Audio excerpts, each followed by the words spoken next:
back better than what you just told him. He's able to obtain and retain as much knowledge as I've ever seen. He's been a true hero on this, with the American Space Renaissance Act. He made it very clear what his intentions were on this act. It's a real clearinghouse on civil, commercial, military space, civil space, as well as what he has done with the FAA and helped out with the funding on FAA, and has been a real champion for what AST is doing. With that said, he also holds numerous records, 3 degrees at Rice, 3 majors, but also holds numerous swim records that will never be broken. That will never be. They're up there on the wall, and they will not be touched anytime soon. And he can elaborate a little bit that further at Rice University. Without further ado, I want to introduce not just one of the best congressmen, but a really good friend, Congressman Jim Bridenstine.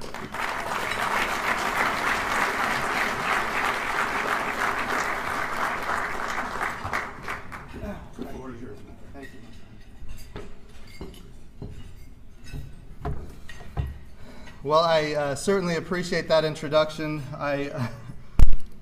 Yes, there are some swimming records that will never be broken, but it's not for good reasons. It's because some of the teams that I was on got cut after I left, and so those records will stay up for a long time.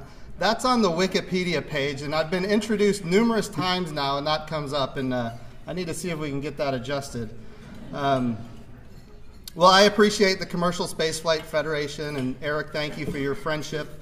I appreciate the Office of Commercial Space Transportation. Dr. Neal, thank you for your friendship and all the help that you have given me over the years. I wanted to start by talking about an American hero. 3 weeks ago, we lost Captain Gene Cernan. He was the last person to walk on the moon, and he relentlessly campaigned for our return. At his death, he was alarmed that we couldn't even launch our own astronauts into space. He said, quote, "I drove a car on the moon 42 years ago, and we can't even launch a human being into space today." In 2011, China launched its first space station and sent humans to it in June of 2012. In September of 2016, China launched a second space station. The next month, China launched 2 taikonauts to the Chinese space station launched on Chinese rockets. Those taikonauts spent 30 days on the Chinese space station. This year, China plans to launch a lunar lander to conduct a lunar sample return mission, something the United States has not done in 45 years. Next year, China will land a rover on the far side of the moon for the first time in the history of humanity. China has plans to send humans to the moon in the very near future. Not too long ago, China orbited the moon to map it. They took that same orbiter to the L2 point, 60,000 kilometers on the backside of the moon, where it held for another 8 months and then eventually flew in formation and took pictures with a meteor. Last year, China launched the world's first quantum communication satellite, a technology that is unjammable and unhackable. It is clear that China is moving out quickly to establish competencies with the express goal of being the world leader in space exploration, enhancing what they call their comprehensive national power. At the end of last year, China released a report to the international community describing their very successful space program, enticing other countries to partner with them. The result is that historic partnerships, including historic partnerships with the United States, are shifting. In contrast to China launching its own taikonauts on Chinese rockets to the Chinese space station, we currently pay the Russians more than $80 million per seat to launch our astronauts to the International Space Station.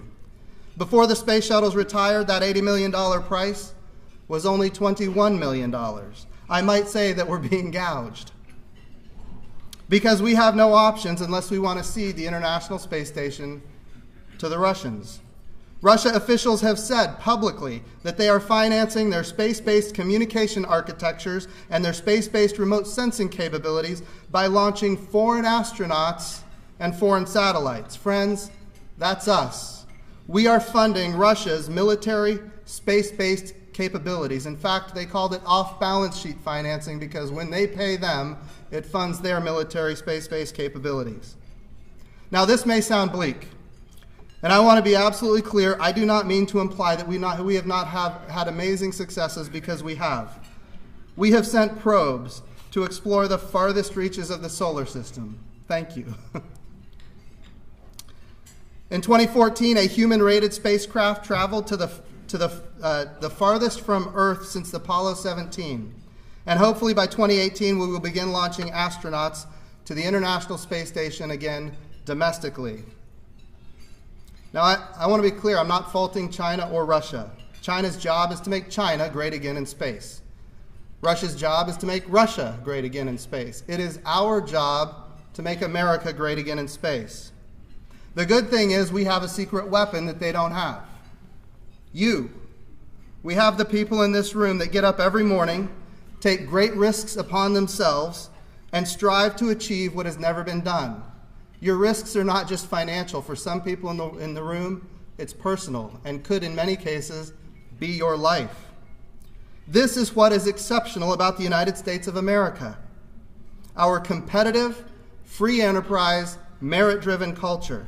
Our American political and economic system, combined with your ingenuity and drive, has already revolutionized access and operations in space.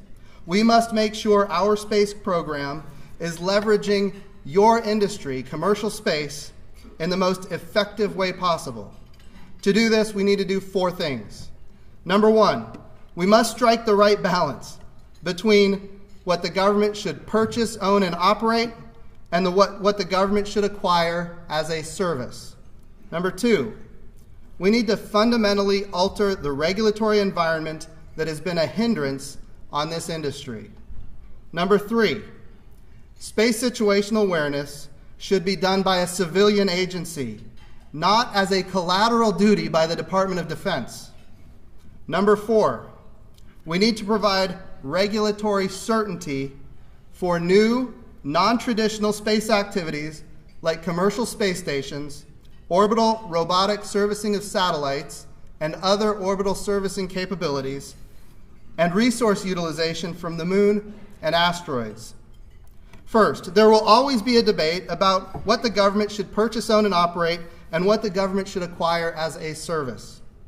When space development is in the national interest of our country, and the capital costs and risks are too high for commercial enterprise to, quote, close the business case, the U.S. government should lead. But it should do so with the purpose to retire risk and eventually commercialize when able. In fact, in many cases, it is in our national security interest to see our traditional government-owned and operated models augmented with commercial capabilities.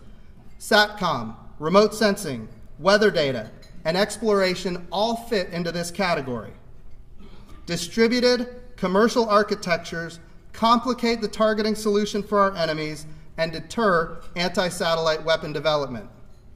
To fully utilize distributed commercial capabilities, the government needs to deliberately plan to incorporate commercial systems during architecture development. In my bill, the American Space Renaissance Act, we had a provision that passed actually in the National Defense Authorization Act that requires the Department of Defense to do a true apples-to-apples comparison on cost between commercial SATCOM and military SATCOM. My bill also requires multi-band terminals on all of our weapon systems so that they can utilize commercial KU and KA bands as well as military X-band and the upper KA bands. Additionally, we've seen a lot of other successes in the commercial space enterprise. The National Geospatial Intelligence Agency is incorporating commercial remote sensing capabilities that distribute architectures for more resilience and enable even more rapid revisit times for our intelligence.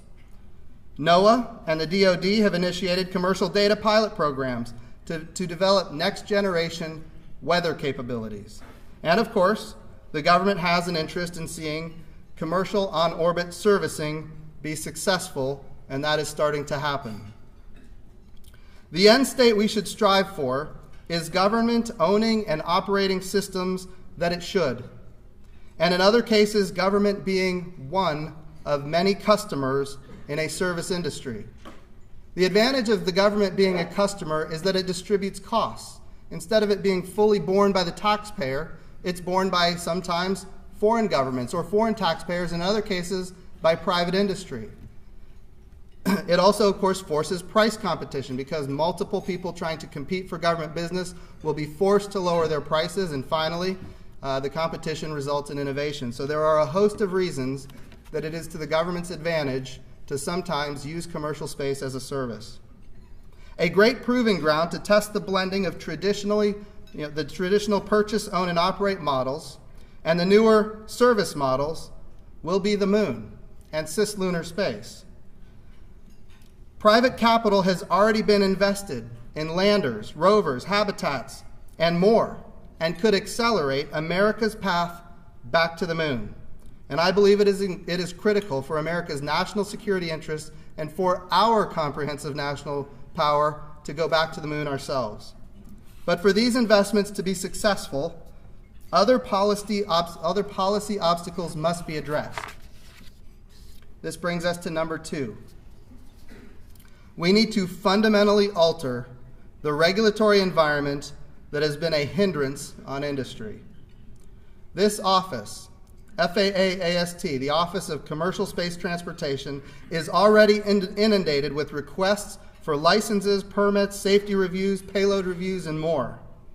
If we are successful, if this industry is successful, if you are successful, each year will bring more launches and more payloads. To accommodate for the growth of the American space enterprise, FAA-AST must be adequately funded.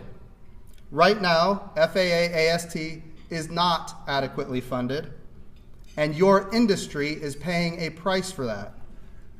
As a member of Congress, this will continue to be a high priority for me. There was at one point a couple of years ago when I actually went to the floor of the House of Representatives and made an amendment to get a simple $250,000 increase for this activity here at FAA-AST. I don't think in the history of the United States anybody's gone to the floor and asked for $250,000. But I can guarantee you that the impact on that is important. By the way, it was originally more, but I took what I could get. Further, the placement of the Office of Commercial Space Transportation inside the FAA has led to battles for the focus of resources and finances. The American space enterprise suffers because of this, and it is time to reorganize. In 1995, President Clinton used an executive action to move the Office of Commercial Space Transportation inside the FAA. President Trump could use a similar action to elevate this office back to the department level. And the leader of this office should be an Assistant Secretary of Transportation.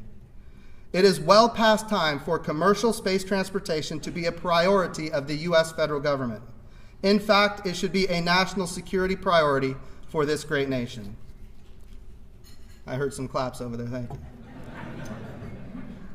This brings us to the third priority for this industry. Space situational awareness should be done by a civilian agency, not as a collateral duty by the JSPOC, which is the DoD. They've got plenty of issues trying to fight and win wars. Every day the DoD is dealing with emerging space threats, anti-satellite weapons, sophisticated co-orbital maneuvers, jamming, spoofing, dazzling, and cyber attacks. Our enemies understand that space is simultaneously a strategic advantage for the United States of America, and it is an Achilles heel, as has been discussed by Chinese officials. And our enemies are moving rapidly to deny us the use of space when they see fit. The DoD should focus on fighting and winning wars, not be the FAA for commercial space operators and foreign governments. And the DoD provides these services to the world, get this, for free. And you all know this.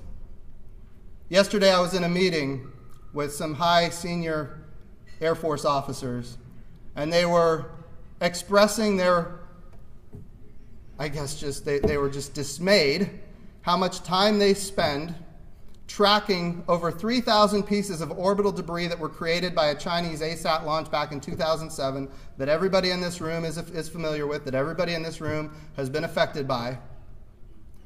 They said today, in 2017, we're tracking those 3,000 plus objects, and we're warning the Chinese when Chinese systems are under threat, including Chinese taikonauts in their own space station. We are warning the Chinese to protect Chinese assets in space, and we are the ones tracking and distributing the information to protect the Chinese assets. I'll tell you, they're just a little bit frustrated by that. It is not their job to be the FAA for space, especially when all of these threats are proliferating around the world. You have all heard me talk about the study by the Interagency Space Debris Coordination Committee. It projects a major collision, like the 2009 Iridium Cosmos collision, every 5 to 9 years. And that's if launch cadences remain the same. Well, friends, this year looks to be potentially one of the busiest years for launch cadences. And everyone in this room has been working continually to increase that cadence. So in short, if you're successful, the risk goes up. Thanks to congressional action, we know that there's a better way to do space situational awareness. The Commercial Space Launch Competitiveness Act required 2 reports on this issue. The Section 110 report was led by the Department of Transportation, and the DoD concurred with its results. It concluded that it is feasible for a civil agency, it specifically named AST, to provide space situational awareness to commercial and foreign entities. The Section 19 report was conducted by SAIC on behalf of NASA, and it incorporated input from experts across DoD, other government agencies, industry, and academia. It described several space situational awareness frameworks. The optimum framework required a civilian agency, not the DoD, as a collateral duty. The civilian agency to provide space traffic safety products to commercial and foreign entities. The study rated the status quo, where the JSPOC does all of this, the Joint Space Operations Center, it rated the status quo as insufficient. We addressed this issue in my bill, the American Space Renaissance Act, although in my bill I made very clear that FAA-AST should be the civilian agency responsible for space situational awareness. Congress has an opportunity to address this issue. It is again a national security issue, and it would be a shame if we did not act. The 4th priority is to improve the American space enterprise by providing regulatory certainty for non-traditional space activities, things like commercial space stations, orbital robotic servicing satellites, and other orbital servicing capabilities. Resource utilization from the moon and asteroids, and things that we haven't even thought of yet. Communication satellites are regulated by the FCC. Remote sensing satellites are regulated by NOAA. Non-traditional space activities do not have a lead agency that can provide a definitive yes. I have heard from many of you that this creates uncertainty that hurts capital formation and puts, in some cases, your ventures at risk. We must ensure there is no question as to the statutory and regulatory mechanisms the United States government can utilize to affirmatively approve your missions. This has been conveyed through 2 reports issued by the Office of Science and Technology Policy under the Commercial Space Launch Competitiveness Act, which Congress passed, as well as through letters from companies like yours seeking a launch license. This is critical because countries such as Luxembourg, UAE, Japan, and yes, even China, have or are developing laws and policies that clearly lay out a process for these activities to go forward. Numerous companies have indicated they can get more certainty abroad. Do we really want to send these innovative companies to another country? The United States must have a clear process with minimum regulatory burden and maximum regulatory certainty. As you all know, I have developed proposed legislation to enhance the payload review process and allow for the FAA to issue a payload determination with some conditions for these non-traditional space activities. To be clear, this bill would limit what factors and conditions the FAA could consider, and would cover a wide range of activities that we don't have to set up a special regulatory regime for each activity that is being proposed. We also don't want to have to go back and set up new regimes for activities that have not even been thought of yet. Again, maximum regulatory certainty, minimum regulatory burden. Inaction on these issues, moving AST to the Department of Transportation level, space situational awareness policy, and regulatory certainty. Inaction on these issues is harmful to the United States of America, not just to your companies. We can continue to have paralysis by analysis, or we can actually do something useful, something unique in Congress. It has been exciting to see the progress made over the past few years, and we stand on the cusp of much more in the years to come. But we must be cognizant that other nations are working hard to surpass us and show leadership to the rest of the world. International partnerships are good for the United States of America, but dependence and reliance on foreign governments is not. This industry will be a critical part of ensuring this country's space program is second to none. You in this room are critically important to us as a country being successful. By continuing to work together, I believe we can forever make the United States of America the preeminent spacefaring nation. Thank you, and I'm happy to answer some questions.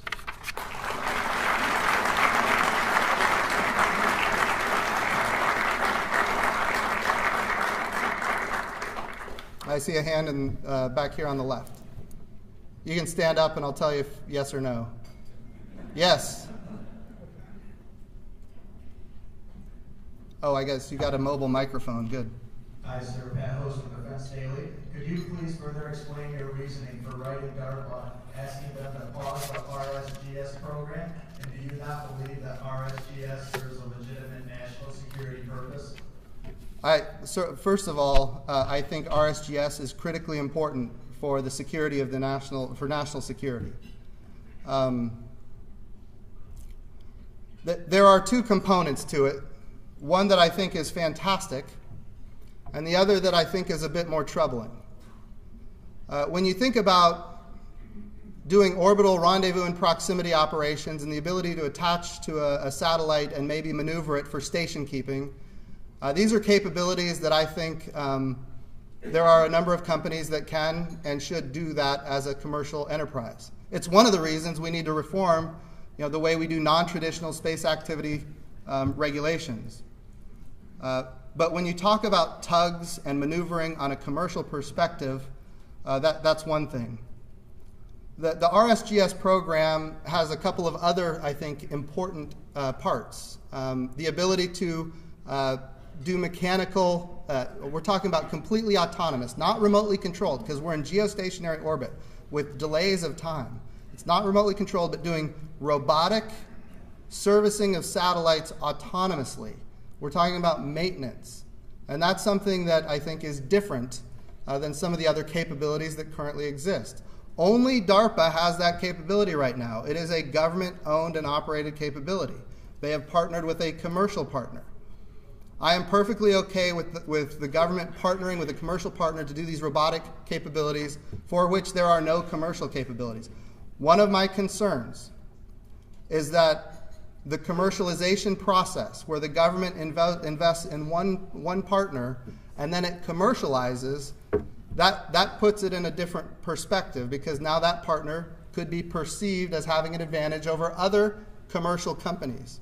So I think that results in a challenge. I will tell you, I'm on the Strategic Forces Subcommittee.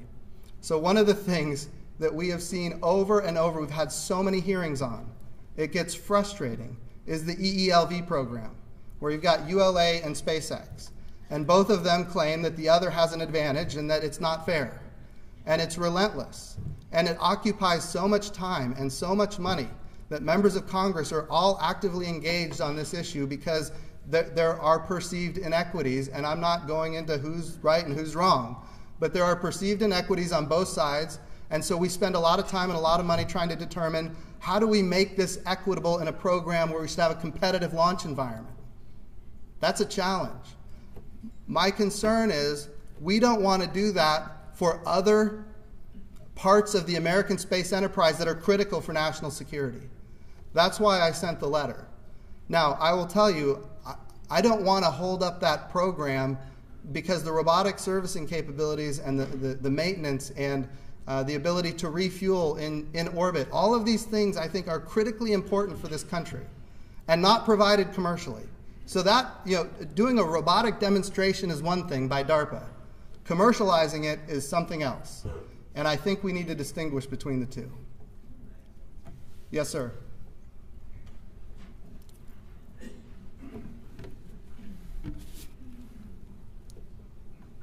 Keith Young, NASAWatch.com. Do you think that NASA should continue with the so-called journey to Mars?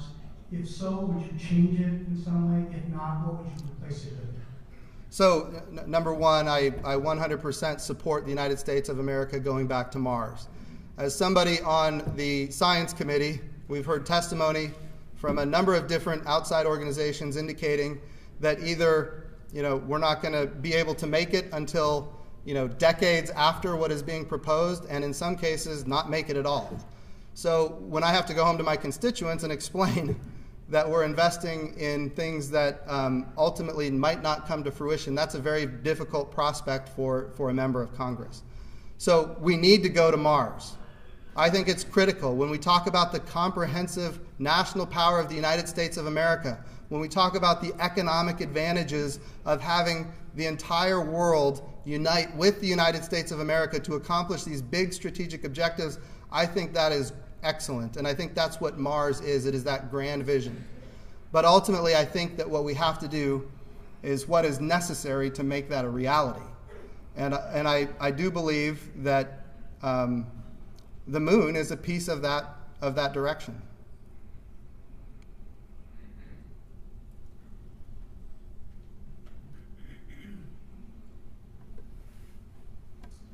Space News. Are you planning to reintroduce a version of the American Space Renaissance Act in this Congress? And what would we see different in this bill? And also, what sort of support do you have among your fellow members if, say, hypothetically, the White House were to offer you a job in this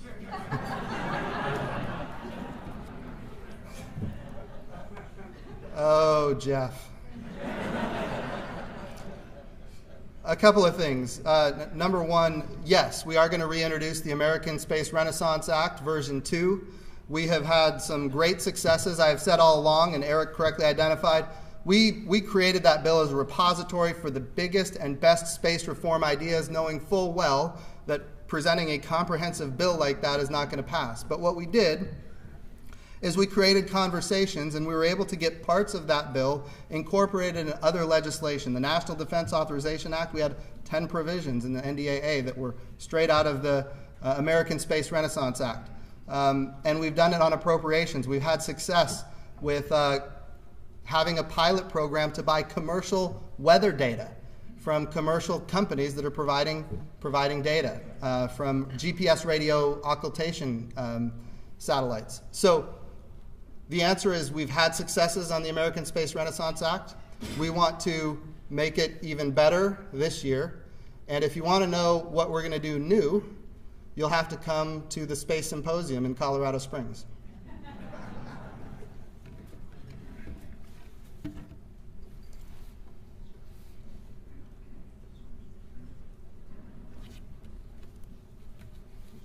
And I'm not going to answer your other question.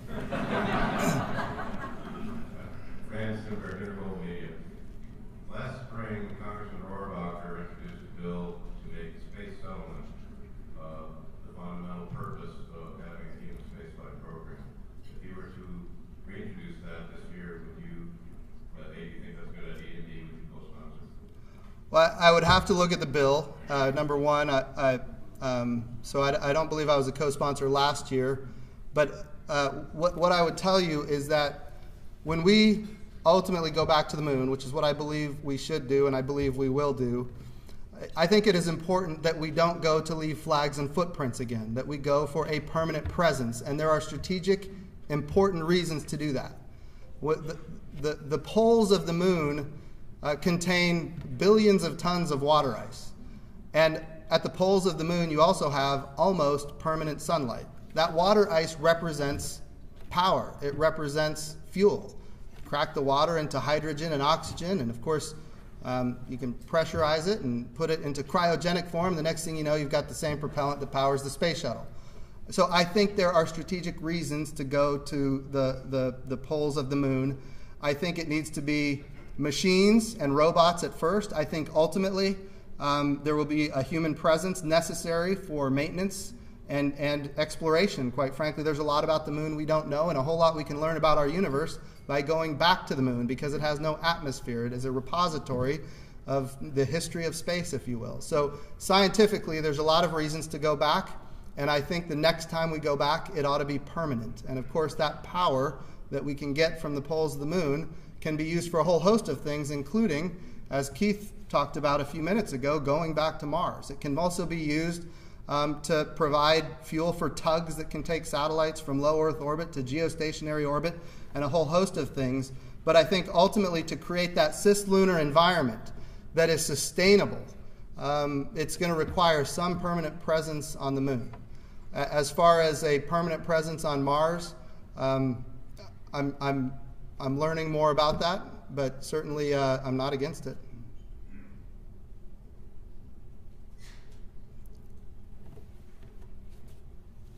There's got to be more questions.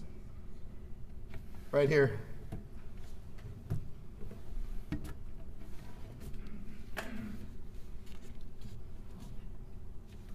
Marcia Smith, spacepolicyonline.com. Congressman Babin was here yesterday, and he seems to outline a somewhat different view than yours about regulation and all that. And I'm wondering, I think we heard some of this last year as well. Have the two of you made any progress in reaching a harmonized view of how to go about regulating new commercial space activities, or can we anticipate that you're going to have a bill and he's going to have a bill and you'll fight it on the floor? How's that all going to turn out? Well, I will tell you, Dr. Brian Babin is a good friend of mine, and I think we see the world in so many ways the same. We want a minimal regulatory burden. We also want certainty. I think his vision to achieve certainty is a little different than my vision to achieve certainty. I would encourage, because we've worked with a lot of the folks in this room to come up with what might be the right balance to achieve that certainty. And I would encourage you guys to talk to Dr. Babin about it. Again, he is a good friend of mine, and I think in the end we're going to get to the same spot. I would say that we're probably not there right now. So.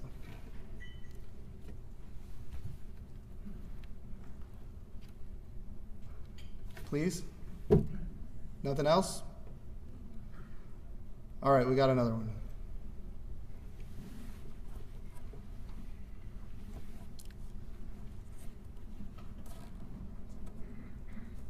Hi, I'm Ken Chang, New York Times. To afford the things you're mentioning, especially going back to the moon, the permanent settlement, and still continuing on to Mars, how will you be looking for NASA to afford that, and will you be looking for some new ways to get commercial more involved in these activities, and how would that work? Oh, it's a fantastic question. So you heard me at the beginning of my speech talk about how many ways the Chinese are moving quickly to do things on the moon, and we are not. It is my assessment that we need to rapidly move forward on this, and I think the best way to do it is to take advantage of all of the private investment that has already been made in not only upper stages but also rovers and landers, and I think commercial. They've already risked private capital. They've raised money in many cases and then laid out the money. So a lot of the risk has been retired by commercial capabilities that were anticipating doing it maybe for entirely different reasons. But now it's available. So the government should maybe come along and partner and say, look, we're going to have government purchased, government owned, government operated capabilities. But that's not going to be enough if we want to accelerate our program.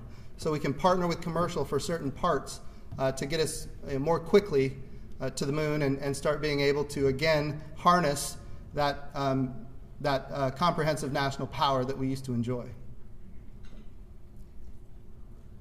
Courtney Staff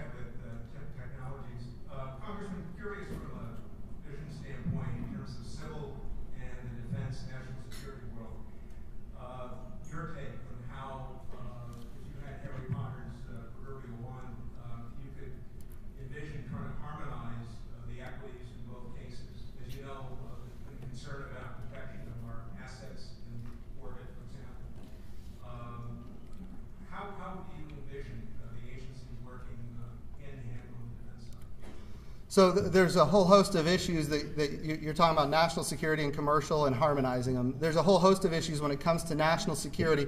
I'm on the Strategic Forces Subcommittee, so we deal with the GPS constellation, we deal with SBIRS, space-based infrared systems, we deal with remote sensing and imagery and weather and all of the, the military capabilities in space. I will tell you that what we see from the enemies around the world, I should say our competitors for now that could eventually become enemies, we see them rapidly moving to try to deny us access to those capabilities. In fact, commercial doesn't put that at risk. Commercial supports that.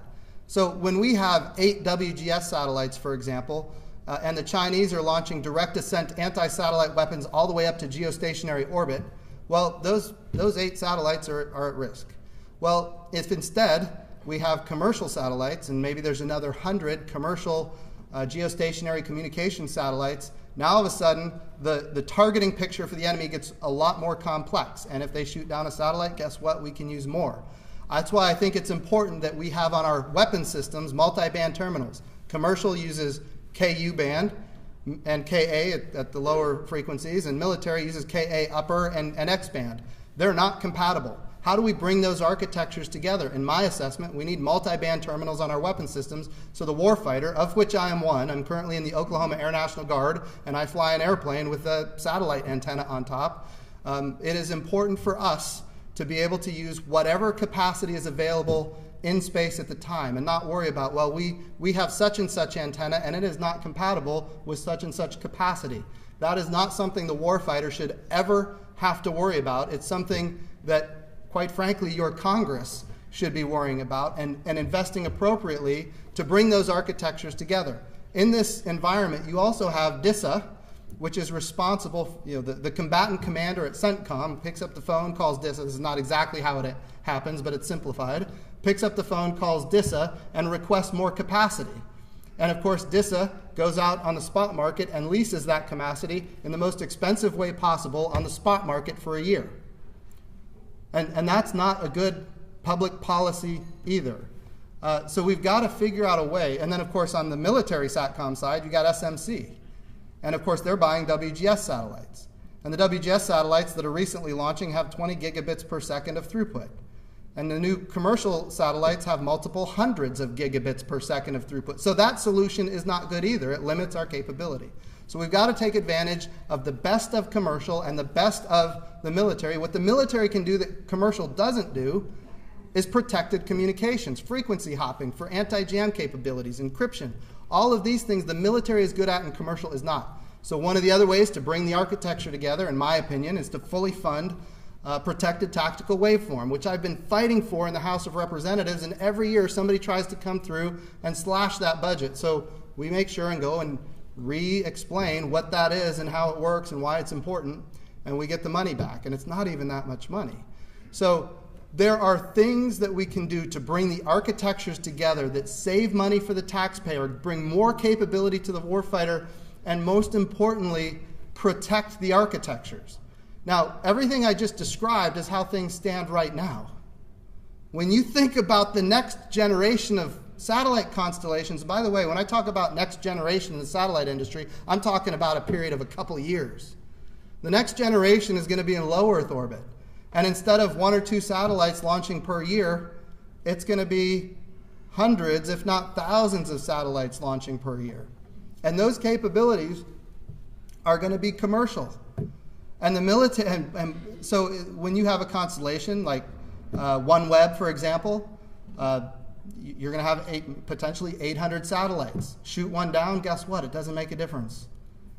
Shoot 20 down, we can still fix that. And by the way, we still have the geostationary assets that are available. And OneWeb is not unique. You've got Boeing and you've got SpaceX all developing low Earth orbit satellite communications that just fully, it more distributes the architecture. Here's the issue that I deal with in Congress. The last customer is the US government. We need to have the government sitting at the table developing the architecture to incorporate these commercial capabilities today. And that's a hard thing to do because there are people committed to their historical legacy products, and the easiest thing to do is just buy another one. And I don't think that's in the best interest of the taxpayer. It's not in the best interest of the warfighter, and it's not in the best interest of our national security. So we got to bring those together. Everything I just talked about is communications related, but it doesn't stop there. It starts there. When you think about remote sensing and imagery, the National Geospatial Intelligence Agency now has a commercial policy, and they didn't start that policy because they were being nice to commercial. They started that policy because, again, it complicates the targeting solution for the enemy, and it gives them more rapid revisit time. So if we can image the Earth, if a company, for example, can image the Earth every day, and you've got multiple companies doing this, now it's not just, well, we knew there was something there a couple weeks ago. Now it's, we know where it is, and we know where it's going, we know where it's going to be. It's a very different dynamic, but commercial provides that as ubiquitous information. What we need is more data. If we want to be able to fight and win wars, we need more data. Your U.S. government is not going to provide it. Commercial provides it. Your U.S. government needs to take advantage of it. It's a whole different ballgame. And then, of course, one of my pet projects that I've been working on now for 4 years, and we've now had success, is buying weather data. The data assimilation systems and the numerical weather models that NOAA uses, those systems ingest government-owned, government-purchased, government-operated satellite data. And I'm here to tell you, I want everybody here that's taking notes and writing for the newspapers, I am for those systems. I am a supporter of JPSS. I'm a supporter of GOES. I don't want to do anything to damage those systems. My constituents are dependent on those systems for their livelihood. In fact, we're coming up on April. And I will lose constituents this year, just like I lost constituents last year and the year before. We don't want to damage those programs. I will also tell you that sometimes there is a risk of a gap. When one satellite comes to the end of its useful life and there's not another satellite to replace it, in some cases, satellites get destroyed. In fact, they'll get destroyed by a collision in orbit, or they'll explode because of some kind of battery issue, and then we're stuck with a big gap. And according to the National Weather Service, the gap that could exist between Suomi NPP and the JPSS-1 satellite, that satellite gap could result in our inability to detect 25% of the severe storms that affect my constituents. 25%. People often say, why are you so involved in space issues? You don't have any space interests in Oklahoma. You bet I do. My constituents get killed in tornadoes. I care about space. Now, I will also tell you that big gap, that 25% gap, can be closed because commercial can augment government systems. We need the government to ingest GPS radio occultation data.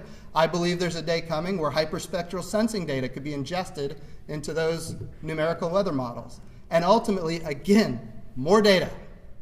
More data, more data, more data. Ingest it. We got to figure out how to crunch those numbers. But ultimately, that's how you get better weather forecasting and move to a day where we have 0 deaths from tornadoes.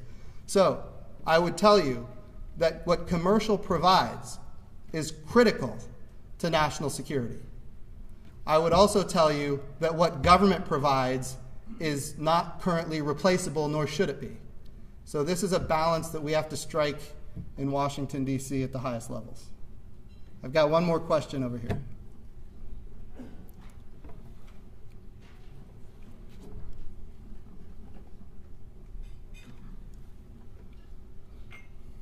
Hi, Irene Klotz with Reuters. Just was wondering if you consider NASA's SLS Orion project one of the historical legacy projects. Well, I would say that SLS and Orion is absolutely critical to the future of America's preeminence in space, without question.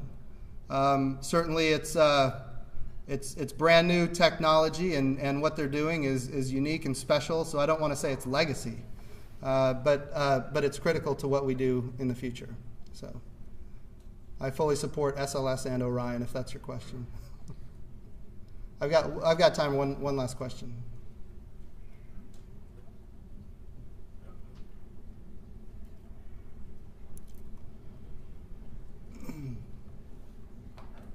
Tom Kavancic with Applied Defense Solutions. So how do we address one of the big problems facing commercial or civilian SSA? And that is seeing things and reporting things that others in the government, like the military, don't want us to see and report.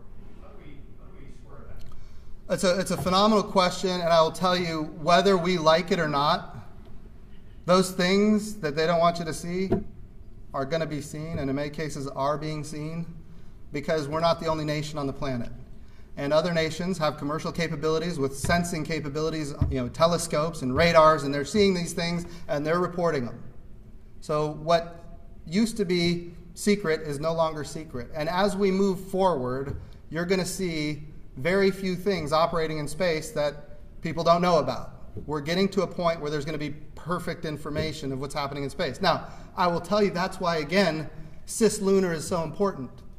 Because while there will be this ability for low Earth orbit and extending maybe out from there, when you go beyond geostationary orbit, things get more difficult to see.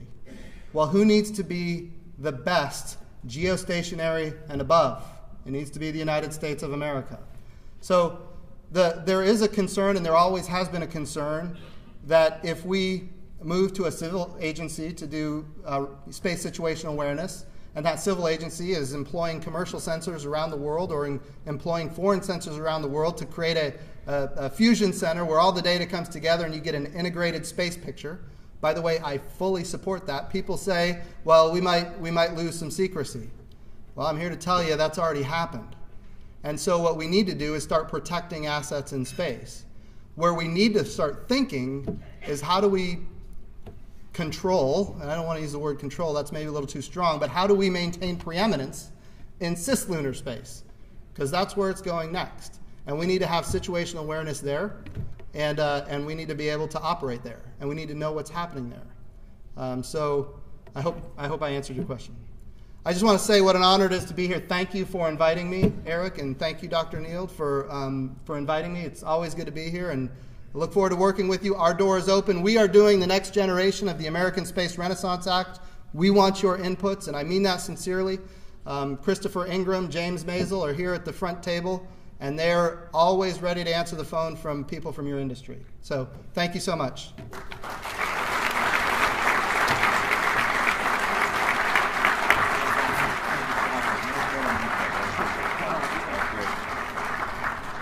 Thank you.